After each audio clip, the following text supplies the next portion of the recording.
Sagittarius, how good to see you. It's as it always is. And this is your Sagittarius June 2020 reading. Great to see the subscribers. Always love seeing you each month. I hope you're doing well. Hey, you know, this month we're going to use the Thoth tarot deck. A lot of very interesting imagery painted by a woman called Lady Frieda Harris. I'm going to use my pen to point out some of the more pertinent esoteric and spiritual imagery which is contained within these cards. It's one of the really deep artistic decks. If you're into that sort of thing, and I'm sure you will be because you love stuff that's interesting, don't you?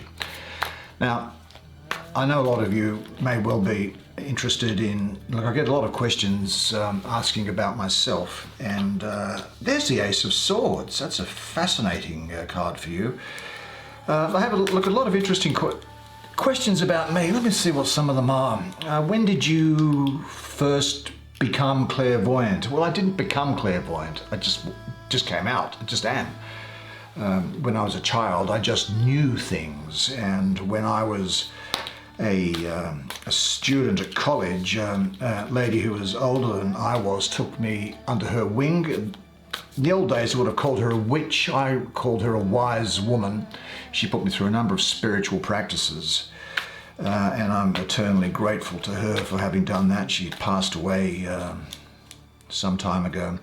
In fact, she passed away round about the same time as 28 years ago, as did the woman with whom I was desperately, hopelessly in love with at the time, who died. And suddenly, I won't go into how it happened, other than to say it was as if the sun had been extinguished and all the birds had stopped to sing, and I was consumed by grief. A grief that led me one day to cry out internally, to try and seek an explanation as to why things were the way they were. And it was as if there were a pair of really dark sunglasses that I had had on since birth that were at that time removed from my face, and I could then, for the first time in my life, see everything as it was. And since then, I've pursued the spiritual path in a nutshell. Ah, great card, the Nine of Discs. What's another question? Do I have a day job? No, I don't, and I haven't had a day job, I suppose, for over 20 years, really. I mean, I kind of retired in my late 30s, I suppose. I pursue, as I say, spiritual work, healing, discerning of spirits. A lot of healing work for people. Why do you do YouTube videos? That's actually a good question. There's the Lovers. That's a great card for you. Why do I do YouTube videos? You know why? Because why does a plant grow up?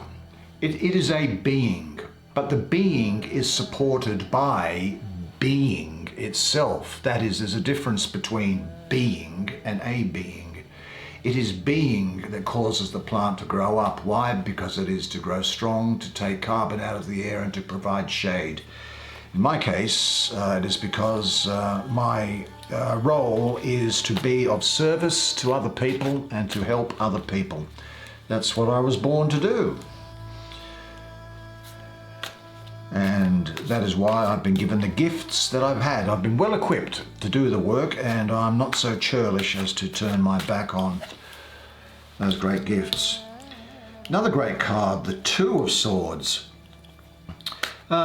Children. All I'll say about children is I am a father, albeit probably quite an unusual father in the scheme of things. And I have more than one child. And do I have any, what would you call these things, interests? Yeah, well, I've over the course of over 20 years, I've pursued in great depth quantum mechanics, cosmology, physics, evolutionary biology, and philosophy. And I can tell you that if any scientist or philosopher ever tries to convince you or assert, and there is the Two of Cups, assert that there is no divinity or that there is no existence or life after this thing, they have no idea. They just literally have no idea what they're talking about. It's, I just know it to be different. I know it to be different. I'm not speculating it. I know it to be different. Anyway, that's enough. You don't want to hear about me. Let's talk about you and see what is in store for you this month. Sagittarius, so good to get a good spread of cards for a change, isn't it, hey? This looks like it's going to be a good time of year for you.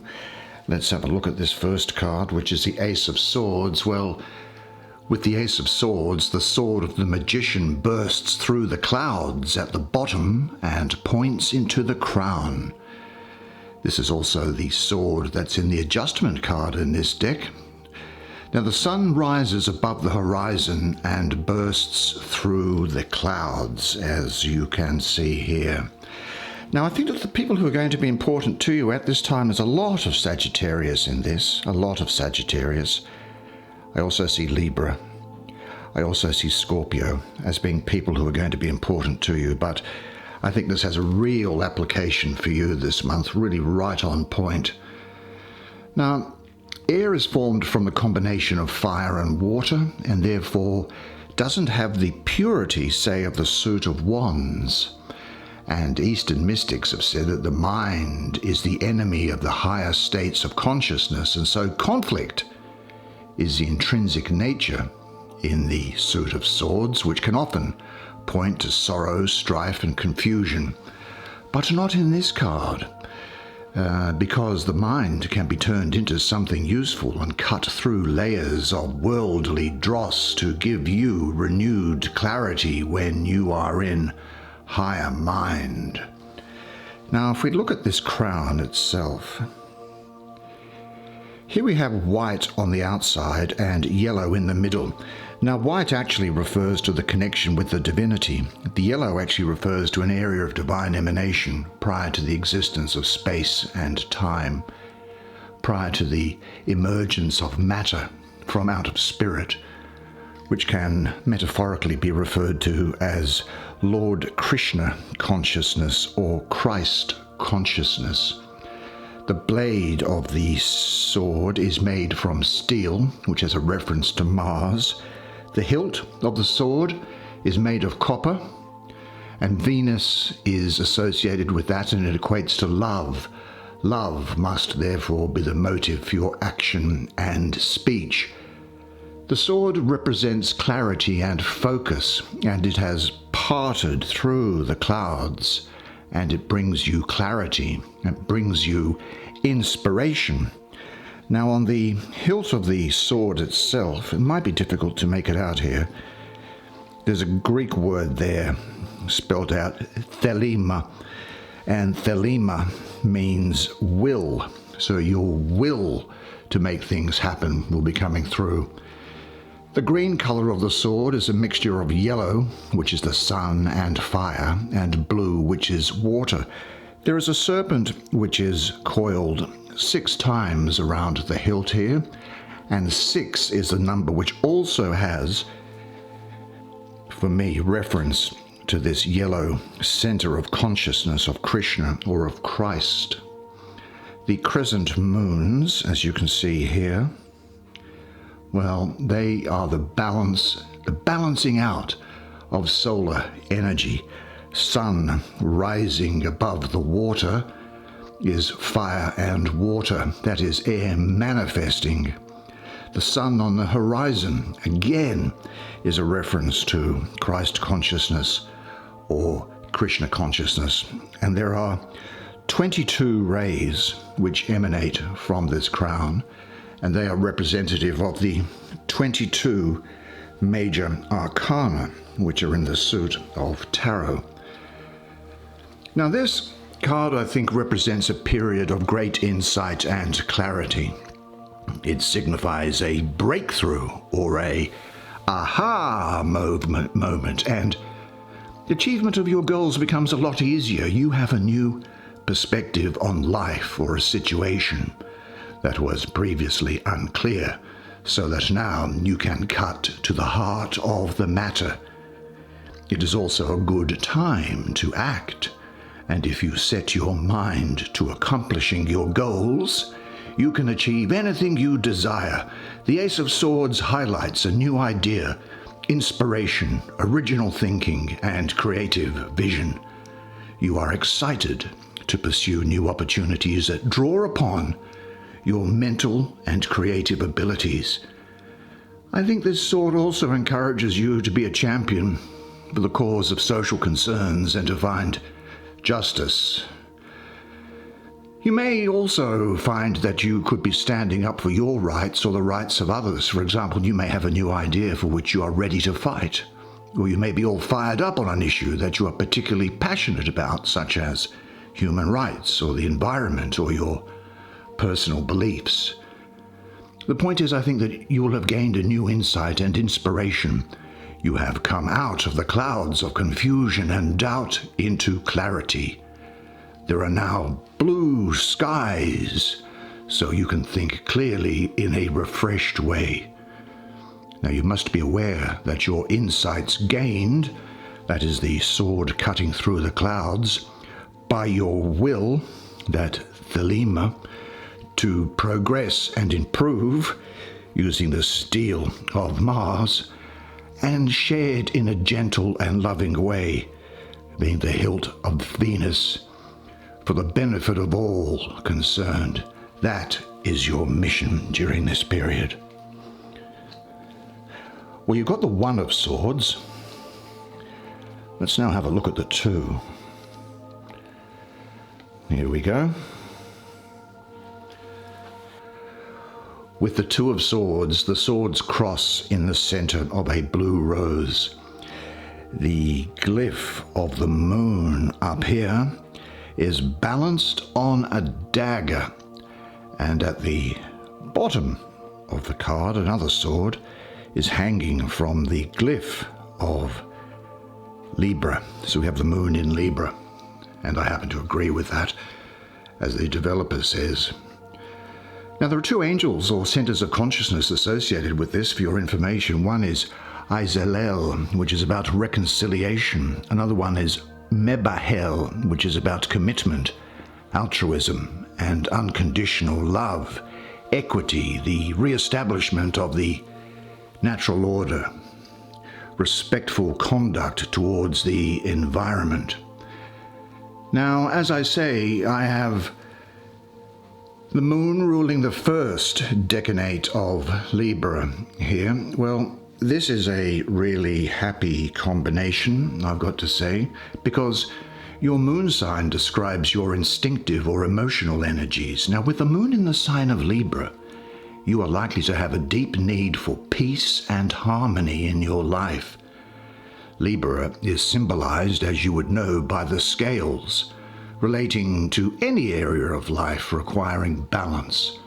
And this need extends from your personal environment to your working life and the relationship that you have with others. Now, the purpose of this energy here is about neutrality, being neither good or bad, so you have the quality of balance coming through here. However, as I mentioned previously, in the Suit of Swords, the element of air comes from the turmoil between fire and water. The Suit of Swords is the child of the goddess who attempts to give the swords a connection with the divine and greater harmony. Now, just looking at some of the imagery in here that's just catching my attention, there are, if you look at the hilt of these swords, there are these figures here which look like little angels hanging off the end of it. They're kneeling in prayer. Well, this is a symbol of peace. This sort of pinwheel going on in the background here refers to the constant activity of air or the mind. So despite relative peace of the card, it is only a temporary stay from what is in your background. Now, the blue rose here emanates white rays which form the geometrical patterns in the background, and the 5 rose petals which are on here, they represent There is a divine name called Yahweh. Well, it's spelt Y-H-V-H, or in the ancient Hebrew, Yod-He-Vav-He, and it represents He, the letter of a goddess. Hence, this card carries some of her more gentle characteristics as represented by the peaceful colours of this card. Now, I think you may be having something of a difficult time making up your mind about something, and you can't make a choice. Now, I don't think it's an acute situation, but one more that sits in the background and occasionally surfaces. This may be dealing with the pros and cons of a situation, which can be represented by the lunar fluctuations. You know, the moon waxes and wanes, full and what have you.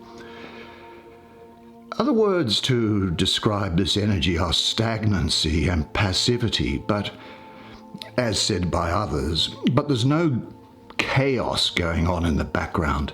I actually think, given that it's sitting right underneath this Ace of Swords for you, that this is a very positive energy for you, and this is a peace that's going to be going on for some time. And you'll get an insight. And once you have the insight, it's like the blindfold is removed and you can see the situation for what it is, and you'll be in a much better position to make the decision that is right for you. Now again, as with the ace or the one, with the Two of Swords, your decisions should be geared towards bringing greater peace and harmony in your life.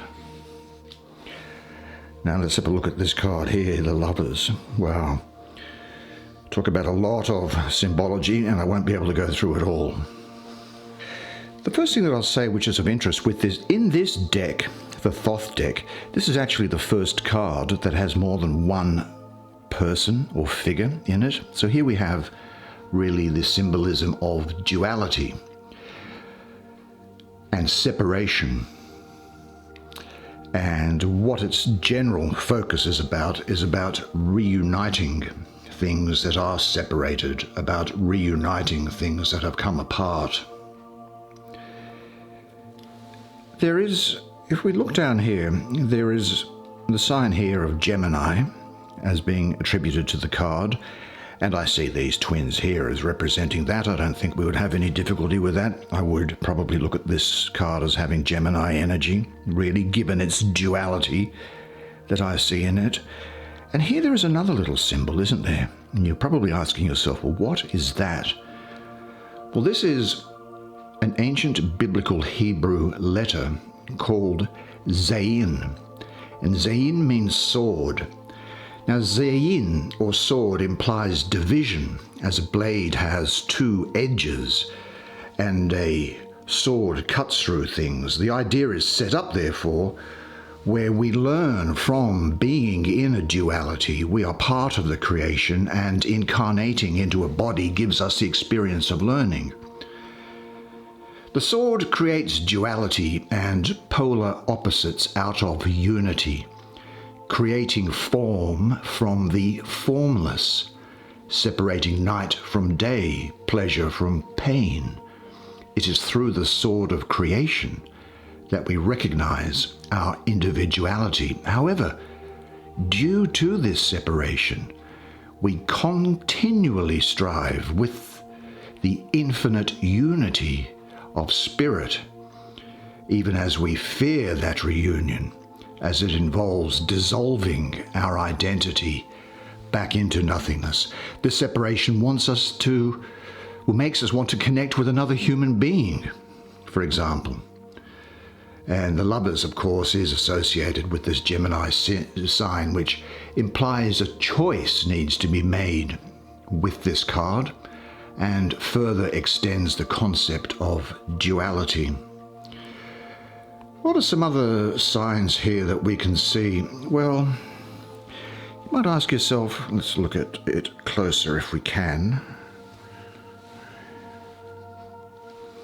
Here is this little Cupid sign here. Cupid, or Eros, is a Roman god and son of Hermes. Now, Thelema, you may not see it, but Thelema, that word that we saw here in the Ace of Swords, that's also there. It's about will. And here also, the little Cupid is blindfolded. Now, the blindfold represents the unconscious desire of the soul to unite opposites. This is where we get the meaning of this card from, as defined by the seeking of a relationship.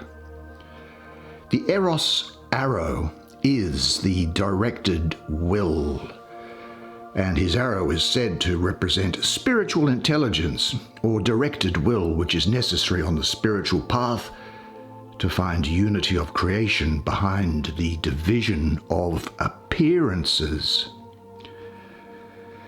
Now, there are a couple of figures that are up on the top here that I think are worthy of note. Up here, we have a depiction of Eve, from the book of Genesis, Eve, and that represents life. And over here is a figure which I take to be the figure Lilith. Now, many people think that Lilith was the first woman mentioned in the book of Genesis. That's absolutely not true at all. She was a figure in ancient Babylonian religion, but she didn't come into the Jewish religion of the Hebrew Bible or Old Testament as we know it, and therefore into Christian religion and therefore into Islamic religion. But Lilith represents death, and between the two of them, they represent duality, which begins to give form and dimension to spirit. It gives life, which is Eve, and death, which is Lilith. Now, the yellow hue here again that we see is a reference to that Krishna consciousness and Christ consciousness that I saw before. There are king and queen getting married here. The king is the emperor from the deck. He has a gold crown representing the sun and has snakes coiled round into the infinity sign on his robe here. And they indicate the cycle of birth, death, and rebirth, and he holds the sacred lance, which could be a phallus. The queen is the empress from the deck, and she has a silver crown representing the moon. She has an orb and a cross, which represents stability and structuring. She has bees on her robe, which represent fertility. She holds the Holy Grail, which is a reference, I think, to the womb. The cup has a dove symbol on it, which refers to Venus, and the white rays emanating from it refer to Venus. The person marrying them is it's the hermit. In a nutshell, it's the hermit doing all the marrying there. Now, the lion below represents, interestingly, the lion below, he represents fire, and he represents Leo, but his tail is coming up, not from the back, but from the front here, which represents a phallus. And the eagle is Scorpio, or water. These two creatures really represent, again, between them, stability. The twins assist the queen and king, and they represent Gemini, as I mentioned. Now, there is an Orphic egg, which is down here, and you might see it at the bottom. It's grey speckled with white and black, representing the colours black and white, and symbolizing the high spiritual nature of its contents. It is the product of the union of the king and the queen.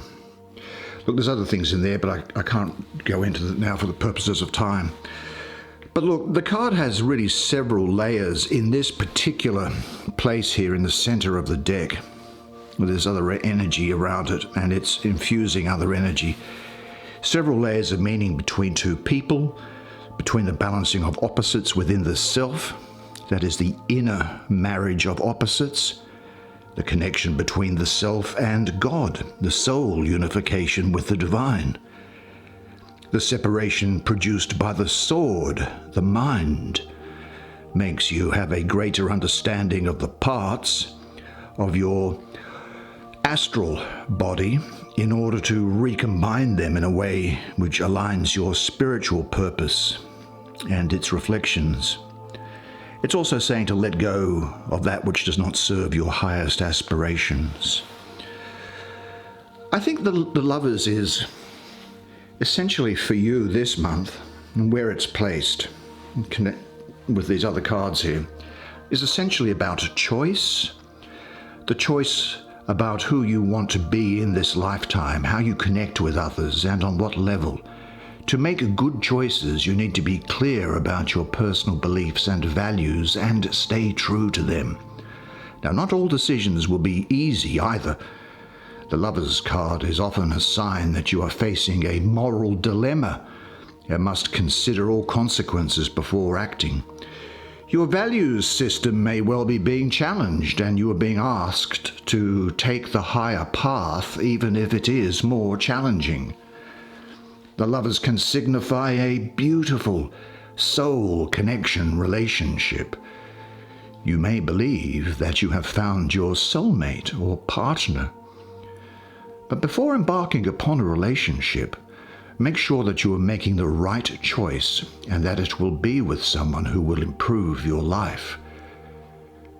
You are possibly attracted to someone, but the advice is that self-love, self-worth, self-respect is a major key to a lasting relationship.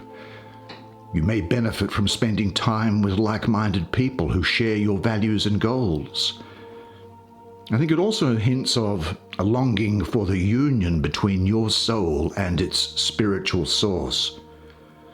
This could well be a period of time in which you are alone, and use this time to work on yourself, to be the best you can, and you will be attractive and attracting those people that reflect your values and who support you.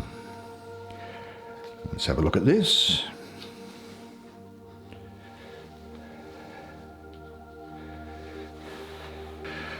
Well, in this 9 of disc, the 3 central orbs show an upright equilateral triangle, and these sit within a hexagram of coins. Rays of light project out from the central orbs. Now, the astrology of this for me is, well, I see it Venus in the second decan of Virgo, at 11 degrees to 20 degrees sort of things. Now, Venus is concerned with love and money, and these are both expressions, I think, of your values and pleasures and tastes, aren't they? And they allow you to engage in those things. And Venus is saying here, if you follow what is in your heart and it has meaning for you then your life will only gain from it. It also brings good fortune to your material affairs in this position. Now, Venus in Virgo, well, Virgo is an earth sign associated with practical matters, discrimination, organization. It adds the necessity to be clear in your path ahead and to keep your feet on the ground in following your heart's path. Now, some of the symbolism that we see here is, and I'll just run very briefly through it. The blue relates to wisdom, the pink relates to love, and the green relates to creativity produced and expressed through the card and into your life. There are 6 outer coins here. Well, the first 3 are masculine, and we have Saturn there, which is about doing things step by step and knowing your boundaries. Mars, which is talking about gain through energy and vitality. And Jupiter here, which is saying, be open and flexible when opportunities come your way, and be expansive when considering your consciousness, your planet, Jupiter. Now, in the bottom, they're feminine. The first is Mercury. Well, technically, Mercury is androgynous. This is talking about the importance of communication to achieve your heart's desires. Venus, we're saying that gain is achieved through following what has a heart meaning for you. And the moon, this wise woman within the moon, is about achievement by trusting your own instincts and intuition. In a nutshell, I think what this is saying for you is that this is a general period of growth and gain in all aspects of your life. There may well be settlements. There could well be the receipt by you of gifts or financial gifts. There's a lot of karmic reward with you this way, so I think that karma is on your side. You've had some tough times, and I think this is a turning point for you. This is good luck with in managing your financial affairs and the beginnings of financial security. After what has been a period, I think, of hard work and planning. In the Two of Cups, a lotus floats on a green sea and two dolphins, right? Two dolphins are entwined around the stem. Water originates in the lotus and then through the heads of the dolphin. Now, the astrological association with this is Venus ruling Cancer. Now, here we have Venus, which is up on the top here, and there is Cancer. Now, if I was to put it into a decanate, I'd say it's in the first 10 degrees of Cancer. Well, Venus and Cancer, in this card, the astrological signs are both exalted above the horizon, unlike in other cards in this deck. And I think that shows the real benefit of drawing this card here, because Venus is really well placed in Cancer. Venus is the most receptive of signs, a planet of love and beauty and creativity. And Cancer really is a sign symbolizing nurturing, comforting, supporting, and healing, and both of these tie to the meaning of the card.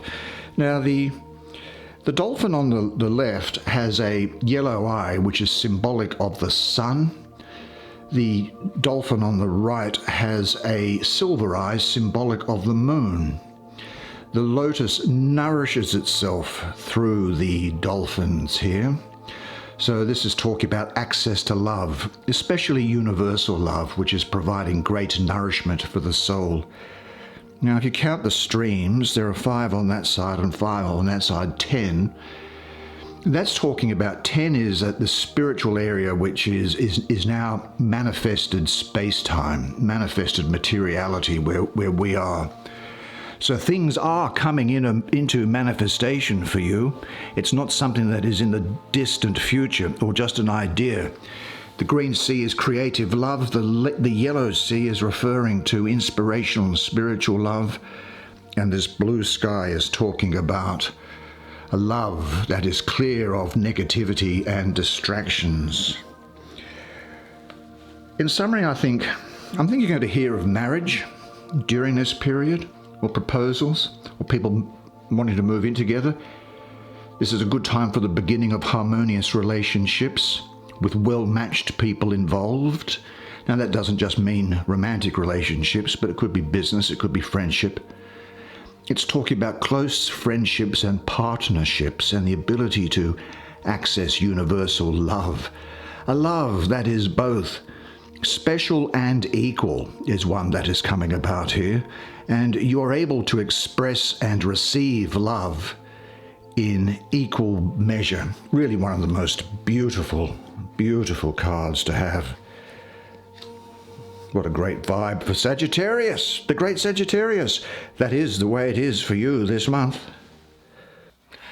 Well, you were fantastic in that reading, as you always are. I hope you enjoyed it as much as I did providing it to you. Do you know, I love doing these readings for you, and I'm glad that you get so much out of it. Now, make sure to check out the description if you'd like to have a personal reading, and just let me say this. You are a legend, and I look forward to seeing you again next month. But until then, it's bye for now.